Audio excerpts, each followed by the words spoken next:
Hello good evening dear students. तो बच्चों previous class में मौलिक कर्तव्य मैंने स्टार्ट कर दिया था, तो जो लोग नए जुड़ रहे हैं वो क्या करेंगे, पहले जाकर प्रीवियस क्लास जरूर देख लेंगे, वरना फिर उनको कुछ डाउट हो सकता है।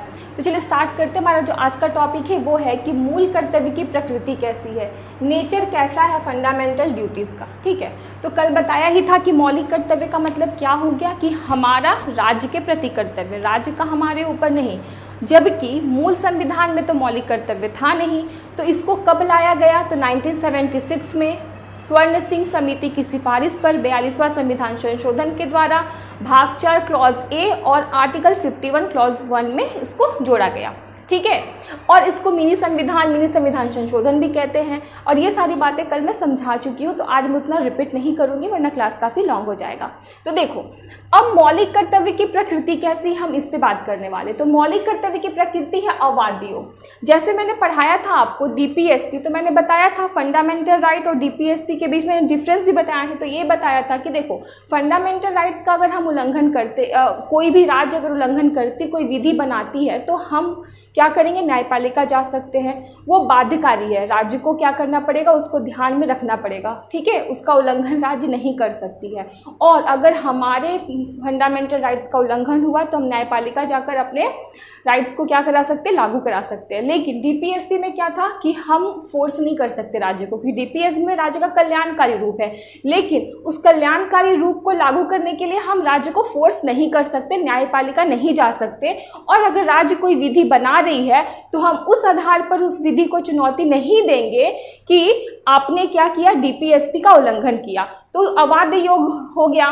तो इसी प्रकार मूल कर्तव्य भी अबाध्य योग है। इसके लिए भी हम न्यायपालिका नहीं जा सकते इसको लागू करवाने के लिए। और राज्य कोई विधि बनाती है तो हम इस आधार पर चुनौती नहीं देंगे कि आप मूल कर्तव्य का उल्लंघन कर रहे हैं। तो ये अबाध्य योग है। तो अब अबाध्य योग है तो ये कैसी प्रकृति की हो गई, तो नैतिक प्रकृति की हो गई। नैतिक प्रकृति का मतलब क्या हुआ कि आपकी इच्छा है तो करो, नहीं है तो नहीं करो। जिस प्रकार हम बोलते हैं हर इंसान का कर्तव्य होता है कि अपने से बड़ों की इज्जत करो। हर इंसान का कर्तव्य होता है कि हम ऐसी वाणी बोले जिसमें मधुरता हो, परंतु वो आपकी इच्छा पे डिपेंड करता है। आपको बोलना है तो बोलो, नहीं बोलना है तो नहीं बोलो, बाध्यकारी नहीं होता, ये हमारा कर्तव्य है। ठीक है, उसी प्रकार जो हमारा कर्तव्य का मतलब डिसिप्लिन, अनुशासन, नागरिक नियंत्रित हो। ठीक है, तो नैतिक प्रकृति की है, हम उसको फोर्स नहीं कर सकते, न्यायपालिका नहीं जा सकते इसको करवाने के लिए। साथ ही राज्य कोई विधि बनाती है तो हम इस आधार पर चुनौती नहीं देंगे कि मौलिक कर्तव्य की प्रकृति, मौलिक कर्तव्य के ये खिलाफ है। ठीक है, तो अब क्या है, लेकिन देखो ये अबाध्य योग तो नहीं है। ठीक है, फोर्स नहीं कर सकते, फिर भी व्यवहारिक रूप से ये बाध्यकारी है। ठीक है, ऐसे ये बाध्यकारी नहीं है, लेकिन अगर हम व्यवहार में देखें तो ये बाध्यकारी हो जा रहा है। तो कैसे हो जा रहा है, तो देखिए स्वर्ण सिंह समिति की सिफारिश पे जब संविधान में मौलिक कर्तव्य को लाया गया था, और मैंने बताया बहुत बड़ा चेंज था, क्योंकि विश्व के किसी भी लोकतांत्रिक देश में मूल कर्तव्य नहीं था, केवल जापान को छोड़कर। क्योंकि लोकतांत्रिक देश में क्या है, व्यक्ति की आज़ादी की बात हो रही है, व्यक्ति के अधिकार की, स्वतंत्रता की बात हो रही है। और जैसे ही इंसान के ऊपर कर्तव्य बढ़ता है तो आज़ादी अपने आप क्या होने लगती, कम होने लगती है। तो मौलिक कर्तव्य लाना का मतलब क्या हो गया, राज्य की शक्ति को बढ़ाना। और जबकि हमारे यहाँ राज्य शक्तिशाली नहीं है, हमने व्यक्ति को पावर दे रखा, हमने व्यक्ति की आज़ादी की बात करें, व्यक्ति चुनौती दे देता है राज्य को फंडामेंटल राइट्स के आधार पर। ठीक है, तो फंडामेंटल राइट्स हमने दिया व्यक्ति को, जहां पर व्यक्ति को इतना पावर दिया कि वो राज्य के विरुद्ध खड़ा हो सके। अब मौलिक कर्तव्य ला रहे हैं और राज्य की शक्ति बढ़ा रहे हैं और व्यक्ति की आज़ादी कम कर रहे हैं। जहां मौलिक कर्तव्य आएगा, मूल कर्तव्य आएगा, वहां राज्य की शक्तियां बढ़ेंगी और व्यक्ति की आज़ादी कम होगी।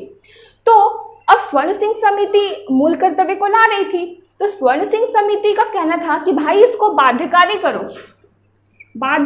और देखो 1976 में आया, 1976 में इंदिरा गांधी जी की सरकार थी, देश में आपातकाल था, अराजकता फैल रही थी। तो इंदिरा गांधी जी क्या चाहती थी कि सबको उनके कर्तव्य याद दिलाया जाए, क्योंकि संविधान निर्माताओं ने भले ही मूल कर्तव्य को नहीं डाला था, क्योंकि वो सोच रहे थे कि जब हमने अधिकार दिया तो उसमें कर्तव्य क्या है, निहित है, अधिकार के साथ कर्तव्य भी है। तो नागरिक के जिन्होंने संविधान निर्माताओं ने जैसे नागरिक की कल्पना की थी, वो नागरिक कैसे थे, जिनको अधिकार मिला और वो अपने कर्तव्य का पालन भी कर रहे हैं। पर रियलिटी में तो ऐसा होता नहीं है।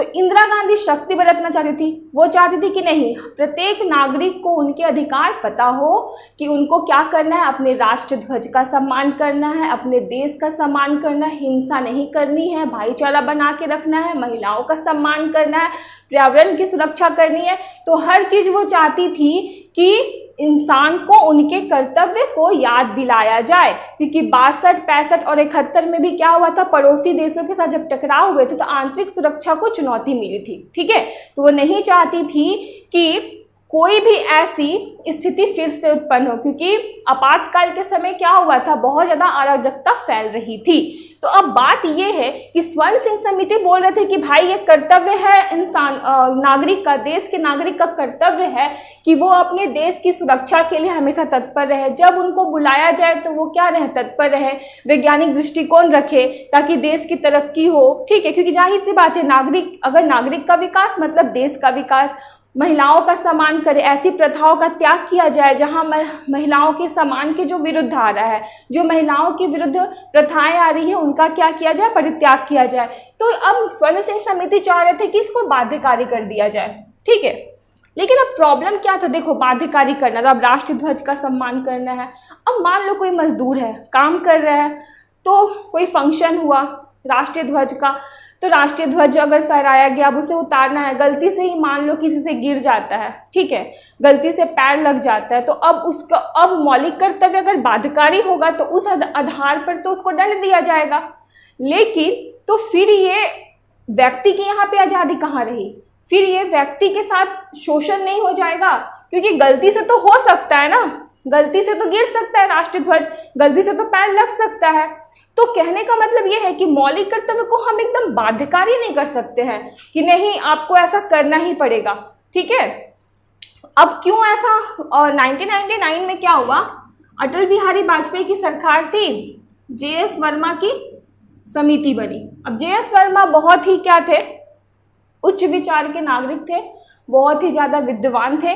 तो उन्होंने क्या किया, उन्होंने बोला कि देखो पहले से ही देश में अनेक विधियां बनी हुई हैं, ठीक है, अनेक विधियां ऐसी हैं और मौलिक कर्तव्य जो बातें लिखी हुई हैं, तो अगर हम ध्यान दें महिलाओं के उत्थान के लिए भी विधियां बनी हुई है, क्योंकि मौलिक कर्तव्य में लिखा हुआ है कि महिलाओं का सम्मान करना है, हर प्रथा, उन सारी प्रथाओं का त्याग कर दो जो महिलाओं के सम्मान के विरुद्ध जाती है, राष्ट्रीय ध्वज का सम्मान करो, पर्यावरण की संरक्षण करो, संवर्धन करो, पर्यावरण को के प्रति क्या रखो, दया की भावना रखो। तो देखो, तो इन सब के लिए क्या है, अनेक विधियां तो हमारे संविधान में बनी ही हुई हैं। तो जब विधियां बनी हुई है तो हमको पता है कि हमारे जो संविधान में क्या है, विधि का शासन है ना, हमारे यहाँ भारत में विधि का शासन है। तो अगर हम किसी भी विधि का उल्लंघन करेंगे तो हमें क्या मिलेगा, दंड मिलेगा। तो व्यवहारिक रूप से तो ये ऑलरेडी बाध्यकारी हो रही है, मूल कर्तव्य में भी तो वही बातें लिखी हुई हैं। तो मूल कर्तव्य में जो बातें लिखी हुई हैं वो उस अधिकतर बातों के लिए क्या विधि पहले से ही बनी हुई है, तो मूल कर्तव्य को बाध्यकारी करने का जरूरत नहीं है, क्योंकि राष्ट्रीय ध्वज के लिए भी बना हुआ है, महिलाओं के लिए भी बना, महिलाओं के साथ हिंसा, बलात्कार और शोषण, इन सब के लिए तो बना ही हुआ है विधि। ठीक है, तो कहना है इनका, जे.एस. वर्मा का, कि देखिए इन सारी विधियों को ही आप क्या करो, अत्यधिक प्रभावशाली बना दो। ठीक है, मूल कर्तव्य को बाध्यकारी करने की आवश्यकता नहीं है। फिर इसमें क्या हो गया, जो गरीब हैं, बेचारे मजदूर है, काम कर, गलती तो किसी से भी हो सकती है। ठीक है, तो अब क्या है कि देखिए राष्ट्रीय ध्वज के लिए विधि का निर्माण किया गया है, तो मौलिक कर्तव्य में तो लिखा ही गया, सबसे पहला ही बिंदु है कि राष्ट्रीय ध्वज का, संविधान का सम्मान करो, राष्ट्रीय गान का सम्मान करो। फिर जन प्रतिनिधित्व अधिनियम के अनुसार धार्मिक आधार पर वोट मांगना भ्रष्ट आचरण है, तो भ्रष्टाचार की जो बात की गई थी। फिर भारतीय दंड संहिता के अनुसार महिलाओं के सम्मान और सामाजिक सौहार्द विघटित करना दंडनीय अपराध है। अगर आप समाज में शांति को भंग करोगे, अराजकता फैलाओगे, महिलाओं के सम्मान के विरुद्ध कुछ काम करोगे, तो भारतीय दंड संहिता के अनुसार क्या है, वो दंडनीय अपराध है। और मौलिक कर्तव्य में भी ये बात कही गई है। तो मौलिक कर्तव्य की प्रकृति नैतिक क्यों रखी गई, अवाद योग्य क्यों है, क्योंकि मौलिक कर्तव्य में जो बातें लिखी गई है लगभग उन सारी बातों के लिए विधि ऑलरेडी बनी हुई है। तो अगर आप उल्लंघन करते हो तो व्यवहारिक रूप से, तो अगर आप उल्लंघन करते हो तो दंड मिलेगा, क्योंकि विधि बनी हुई है, तो व्यवहारिक रूप से ये बाध्यकारी है, वैसे ये अबाध्य योग्य है, बाध्यकारी नहीं है। अब हम देखेंगे मौलिक अधिकार और मौलिक कर्तव्य के बीच क्या संबंध है। अभी देखेंगे हम relation between fundamental rights and fundamental duties, मूल कर्तव्य और मौलिक अधिकार के बीच का संबंध। तो देखो, कर्तव्य के बिना अधिकार सुरक्षित नहीं है, लेकिन पहले बात ये समझो बच्चों, कर्तव्य और अधिकार अलग अलग नहीं है, दोनों एक सिक्के के दो पहलू हैं। जिस प्रकार अगर हम किसी को अधिकार देते हैं तो उसमें कर्तव्य अंतर्निहित होता है। अधिकार, संविधान निर्माताओं ने हमें अधिकार दिया, बोलने का अधिकार दिया, गरिमामय जीवन का अधिकार दिया। तो अगर हमें अधिकार मिला है बोलने का, तो साथ में ये कर्तव्य भी है कि हम मर्यादा में रह के बोलें, क्योंकि जिस प्रकार अगर हम प्रत्येक व्यक्ति ये सोच लेगा कि हम मर्यादा में रह के बात करेंगे, किसी के साथ अपशब्द नहीं बोलेंगे, कुछ गलत बिहेव नहीं करेंगे, तो गरिमामय जीवन का दूसरे का उल्लंघन हम नहीं करेंगे, ठीक है। तो उनके गरिमामय जीवन का अधिकार सुरक्षित रहेगा। तो प्रत्येक व्यक्ति अपने कर्तव्य का पालन करेगा तो दूसरे का अधिकार क्या होगा, सुरक्षित रहेगा, उनका अधिकार उनको मिल जाएगा। लेकिन अगर प्रत्येक व्यक्ति ये सोच ले कि नहीं, हम अपने अधिकार का दुरुपयोग करेंगे, अपनी आज़ादी का फ़ायदा उठाएंगे गलत तरीके से, तो क्या होगा, मैं फिर किसी को अपशब्द बोलूँगी, फिर सामने वाला मुझे बोलेगा, फिर तीसरा चौथा, तो इससे क्या होगा, सब अपने अपने अधिकार का उल्लंघन करेंगे, अपने अधिकार का फ़ायदा उठाएंगे, तो अराजकता क्या होगी, फैलेगी। तो पहला जो बिंदु मैंने लिखा है वो लिखा है कर्तव्य के बिना अधिकार सुरक्षित नहीं है, ठीक है। बिना कर्तव्य के अधिकार सुरक्षित नहीं है, क्योंकि कर्तव्य अगर नहीं रहा किसी अधिकार में तो जाहिर सी बात है हम किसी के, जैसे कि मैंने अभी एग्जाम्पल भी दिया था कि अगर मुझे बोलने की आज़ादी मिली है और अगर मैं कर्तव्य में रह के नहीं बोली, अगर मैं कर्तव्य का पालन नहीं की, दूसरे का सम्मान नहीं किया, अपने बातों में अगर मैं गलत शब्द का इस्तेमाल कर रही हूँ, तो दूसरे के गरिमा में जीवन का जो अधिकार है उसको क्या कर रही हूँ, असुरक्षित कर रही हूँ, वो सुरक्षित नहीं रहेगा फिर। तो इसीलिए कर्तव्य के बिना अधिकार सुरक्षित नहीं है। और केवल अधिकार से अराजकता उत्पन्न होगी। अभी मैंने समझाया, सिर्फ अधिकार मिल गया तो सब अपने अपने अधिकार का भाई मस्त यूज करेंगे, दुरुपयोग करेंगे, और क्या होगा कि अराजकता फैलेगी। और अधिकार के अभाव, अब देखो, कर्तव्य तो जरूरी है ही, कि कर्तव्य जरूरी है क्योंकि हमें मर्यादा में रखेगा, कर्तव्य जरूरी है क्योंकि हमें नियंत्रित रखेगा, कर्तव्य जरूरी है क्योंकि हमें क्या करेगा, एक मर्यादित समाज का निर्माण करने में ये मदद करेगा, हमें नियंत्रित रखेगा। लेकिन अधिकार भी उतना ही जरूरी है। अधिकार के अभाव में व्यक्ति राज्य का दास बन जाएगा, तो राज्य शक्तिशाली हो जाएगी। हमें अधिकार क्यों मिला, हमें अधिकार इसलिए मिला क्योंकि हम क्या कर सके, हम बोल पाए, हमारे अपनी प्रतिभा को बढ़ा पाए, कुशलता को बढ़ा पाए। तो अधिकार के बिना क्या हो जाएगा, राज्य शक्तिशाली हो जाएगा, और जब राज्य शक्तिशाली होगा तो व्यक्ति के जीवन के प्रत्येक पक्ष पे उसका क्या होगा, नियंत्रण होगा, ठीक है। तो अधिकार भी जरूरी है। अधिकार क्यों जरूरी है, क्योंकि व्यक्ति की आज़ादी के लिए, व्यक्ति की स्वतंत्रता के लिए अधिकार जरूरी है, नहीं तो राज्य का क्या हो जाएगा, हमारे ऊपर पूर्ण रूप से नियंत्रण हो जाएगा। तो वर्तमान की अगर हम बात करें तो वर्तमान में अगर आप उच्चतम न्यायालय जाएंगे, अगर आपके अधिकार का उल्लंघन होगा तो वो क्या करेंगे, अधिकार के साथ साथ अधिकार की रक्षा करेंगे, लेकिन वो मूल कर्तव्य का भी संज्ञान लेते हैं, ठीक है। अगर एग्जाम्पल के लिए देखें तो अभिव्यक्ति की स्वतंत्रता को सीमित किया जा सकता है। क्यों सीमित किया जा सकता है अभिव्यक्ति की स्वतंत्रता को, अगर उसने तिरंगे को जला दिया, सामाजिक समरसता को भंग कर दिया। अगर कोई व्यक्ति क्या करता है, राष्ट्र ध्वज का अपमान कर रहा है, क्योंकि मौलिक कर्तव्य में लिखा है नहीं कर सकते हैं, सामाजिक समरसता को भंग नहीं कर सकते, मौलिक कर्तव्य में लिखा है। तो अगर आप इस तरह के काम करते हैं, मूल कर्तव्य के खिलाफ जाते हैं, तो क्या होगा, तो आपके फंडामेंटल राइट्स को क्या किया जाएगा, प्रतिबंधित कर दिया जाएगा।